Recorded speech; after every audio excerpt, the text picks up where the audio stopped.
for including me in this dignified and prestigious event. My due regards to respected Pabungar Kenimai, Sir Dr. Homen Thangzim, Sir Dr. Noni Arambam, Yamba Kraijama Toba, Oza Dr. Malem Ninthoza, and my general observation of Manipur ki Baat can be present in this way.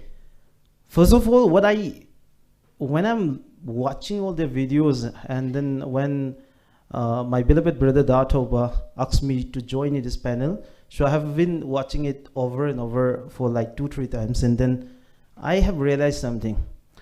Number one, they have undermined, they have demeaned the idea of Manipur that we have. They're just presenting Manipur as just like it's a fractured, totally disintegrated state. And number two, they're looking at Manipur from the colonial lens. They don't see Manipur the way we are looking at Manipur. It's totally superficial, and a lot of factual inaccuracies are presented in course of the presentation, which I believe is also a humiliation to the idea of Manipur that we believe.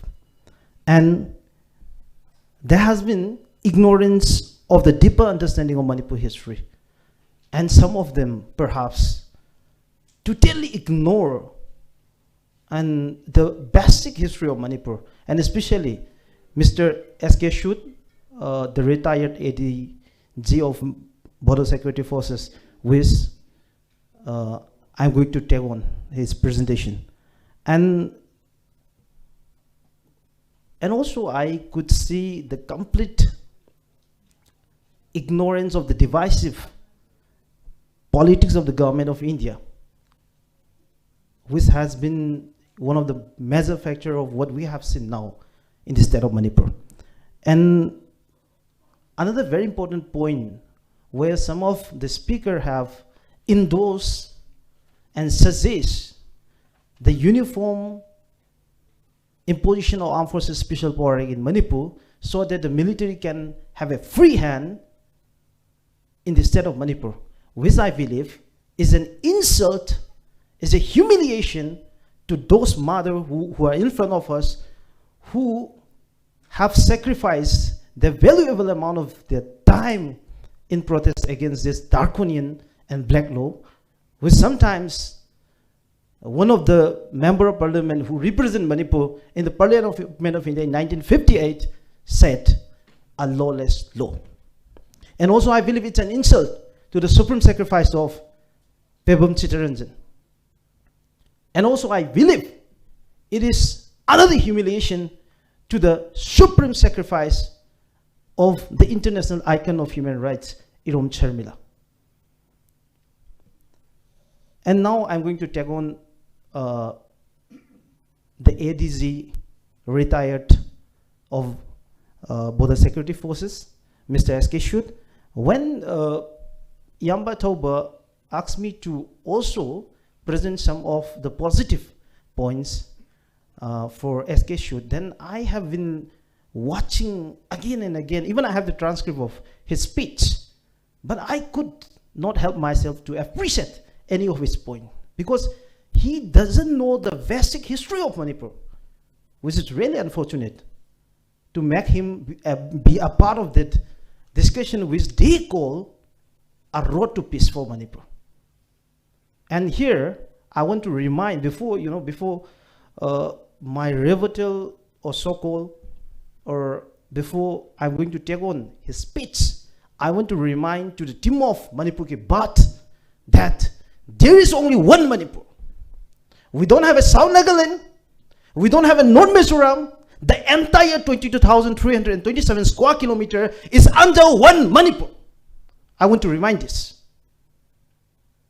So I'll start with the way some of his observation. Number one, Mr. S.K. Shute, he observed the problem of drugs in Manipur, And he was glorifying the poppy cultivation in Manipur. And he justified the poppy cultivation in Manipur in such a way that he said, he picked up one report, I don't know how far it's valid, and he said, the population that was involved in poppy cultivation was due to severe indebtedness. Further, okay, what he has justified about the poppy cultivation is because of the severe indebtedness. How irony, how funny it is. And when I listen to the speech of Mr. J.K. Pillai, I do agree a lot of his point, though I have some reservation, as rightly pointed out by Pavung Nimai and Sir Homan. I do agree many of his point, and it's totally contradictory to the speech of Mr. J.K. Pillai, where he said the drug issue in Manipur is not the issue of Manipur, rather it should be taken by the central government as a national issue, because it has effect in the entire country. And he especially mentioned about the area like Kerala and Punjab also. So how can he glorify the poppy cultivation in a way that it is because of the indebtedness? The national policy of the government of India should reflect how they are looking at the drug management in Manipur. And again, if he is saying in such a way that, like, to address the drug problem, here I quote from his speech, we cannot simply burn crops. We need to provide viable, eco-friendly alternative for the people, such as medicinal plant, horticulture, and cattle rearing. And then, who is responsible for it? That's my basic question. Who is responsible? It is the government of Manipur. It is the government of India. That is responsible for whatever he is saying. And to oversimplify the issue of drug in such a way, and to justify the poppy cultivation in such a way, that it's completely unfortunate.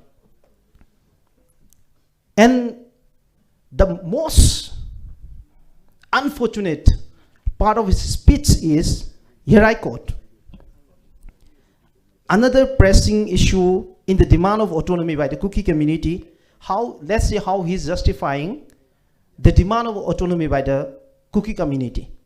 They have long claimed that the land in the valley does not belong to them, and that the Meitei kingdom historically only extended to the valley. This has been a source of grievances since the merger of Manipur with India. Mr. S.K. Shute, the retired ADG of BSF, said the land of the valley does not belong to them and the Meitei kingdom. And Mr. S.K. Shute, here, because of this reason that I told you that, you are completely ignorant of the basic history of Manipur. Here you are talking about the merger of Manipur, and I'm going to remind you some of the basic history of Manipur before the merger of Manipur. It's a small time frame after the lapse of British paramountcy in 14 August 1947 till the merger of Manipur in 1949, 15 October. On the 10th March 1947, the Maharaja of Manipur, the then Maharaja Buddhachandra, constituted the Constitution Making Committee with 16 members. Later, it becomes 21 members. And it was constituted in such a way that the president of the Darbar, that was F.F. Pearson, was the chairman of the Constitution Making Committee, and another two members of the Darbar were also made to be the member of that Constitution Making Committee, and two of them were S. Somarendra and Kazi Waliullah. And there were 5 representatives from the valley and 5 representatives of the hills. Here I want to mention A. Daiho, Thangabao Kipkin, Teva Kilong, R. Suisha, T.C. Tiangkham. These 5 representatives of the hills who were meant to be the member of the Constitution Making Committee that was constituted by the sovereign, the Maharaja himself, on the 10th March 1947, then how can you deny this? If you said the hills doesn't belong to the Meitei Kingdom. And then on 14 August 1947 to 7th October 1948, there was a Manipur interim government that took the responsibility of the governance and administration of Manipur, which was an independent nation from 1947 to 1948. And in the ministry, out of the 6-member ministry, Kating, T.C. Tiangkham, these 2 representatives of the hills were meant to be the ministers. And Mr. S.K. Sood, how can you deny this? And again, I have told you about the Constitution Making Committee, and when the Constitution was met and enacted before India could have won. So the Constitution of India was enacted in 1949, 26 November, and it came into effect in 26 January 1950, which was rightly pointed out by Pabung Nimai that by then India was yet to become the republic. And here, in the Constitution of India, it reflected about the reservation of the Manipur Legislative Assembly. The total number of seats was 53. Out of that, 30 belongs to Valley, 18 belongs to hills, and 3 belongs to Mohammedans. And Mr. S.K. Sood, how can you deny this? And again, by 18 October 1948, Manipur got the first democratically elected National Assembly. There, the government that was formed at that point of time represent the true aspiration of Manipur, the true representation of Manipur from both hills and plain. And from them, the first speaker of the independent Manipur State Assembly was T.C. Tiangkham. And the another important minister who is known to be one of the chief architect of the modern Manipur was Mr. Major Bok Kating. So, Mr. S.K. Sood, it's my humble question to you, how can you deny this basic history of Manipur? And then, I want to take on to his next point. Here I quote, I can attest to the lack of infrastructure and development from his experience as working in Chuchanpur. The district hospital in Chuchanpur was in poor condition and areas outside the town remained virtually untouched by any significant government and administrative presence. So he's trying to justify the underdevelopment as the reason for the demand of autonomy by the Kuki people. If that is the case, Mr. S.K. Sood, I want to remind you that the entire Manipur region is underdeveloped. No matter how you compare Manipur with any region of India, whether it is any of the metropolitan cities, or whether you can pick up any state in India, you can compare Manipur in the matter of development. Manipur is totally underdeveloped, Mr. S.K. Sood. And if you try to justify the underdevelopment as the question of the demand of autonomy, then that's really unfortunate. And if you say Chuchanpur is underdeveloped, I'm totally okay for the development of Chuchanpur. And likewise, the other district, all the rest of the district, including Tamenglong, Urkut, Senapati, Frejol, Kangpokpi, Taubal, Kaching, Bishnupur, all the districts are underdeveloped. We don't have many essential amenities and facilities which the other region of India are getting right now.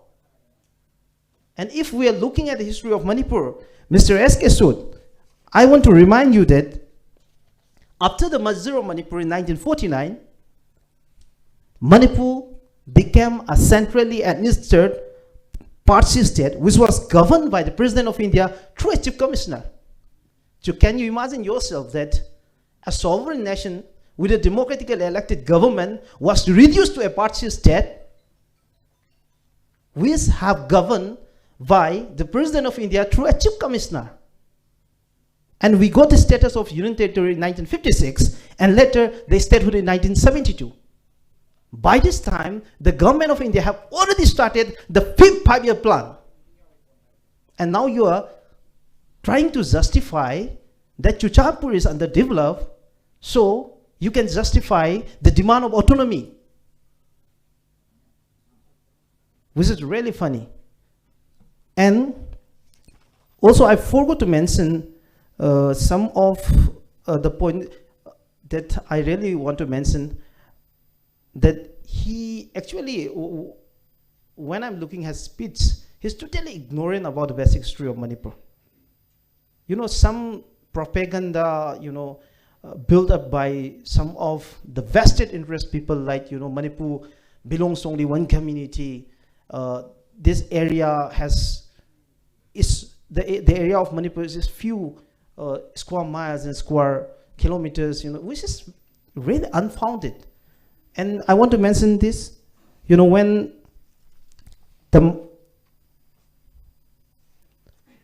the inauguration of the Manipur State Assembly on the 18th of October 1948, there was a proclamation of the Maharaja of Manipur, Maharaja Buddha Chandra Singh. Here I quote from his proclamation. Let me dwell on the political history beginning from 24 AD. She had her dominion over a wide area extending as far as the southern portion of the gateway of Shivsagar Valley in the north and Chandrapur Kasar in the west. Her present area is 8,650 square miles plus 7,000 square miles of the hills, including 7,960 square mile of Cabo Valley. Mr. S.K. Sood, how can you deny this? And by Alexander Mackenzie got the Pemberton report of 1934, that the territorial boundary of Manipur is flexible from time to time, and by the time the boundary of Manipur was extended from Ningthi River up to 3 to 4 days journey from there and up to the Kasar Plain. This was the history of the territorial boundary of Manipur, Mr. S.K. Sood. And how can you deny this? And from his transcription, I want to take on to the next part.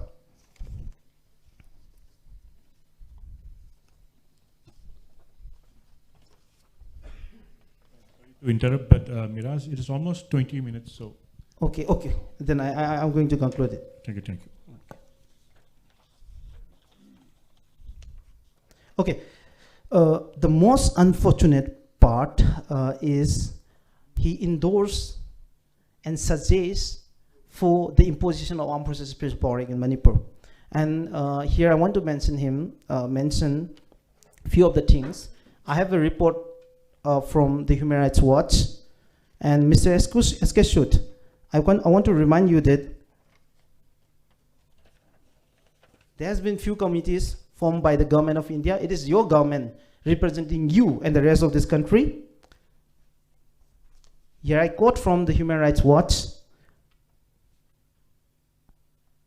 Human rights groups in India have called for the repeal for decades, and other voices calling for the repeal include the BP Jivan Reddy Committee 2005, Administrative Reform Committee headed by Birapan Moli, Working Group on Confidence Building Measures in Jammu and Kashmir headed by Mohammad Ansari.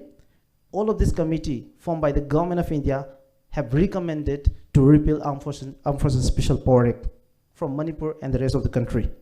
And internationally, United Nations Special Reporters on Extrajudicial and Summary on Arbitrary Execution 2006, Committee on the Elimination of Discrimination Against Women 2007, and Committee on the Elimination of Racial Discrimination 2007. These are the few international organizations that have also recommended for the repeal of Armed Forces Special Power Act from Manipur and the rest of the country. Here, you have the spine to call for the imposition of Armed Forces Special Power Act, where you justify that it will give the military a free hand. I'm really sorry for this. So, no matter how you are trying to undermine the aspiration and interest of the people of Manipur, no matter how you're trying to humiliate and insult the very idea of Manipur that we're surviving on, we'll try to fight for this idea of Manipur. So glory to idea of Manipur. Miraj, thank you, Miraj. We'll take a very short break of about 5 minutes because we have 6 speakers. 3 speakers have already spoken. We have 3 more esteemed panelists. So we'll take a very brief 5 minutes break. Please don't go away. Just 5 minutes. Thank you very much.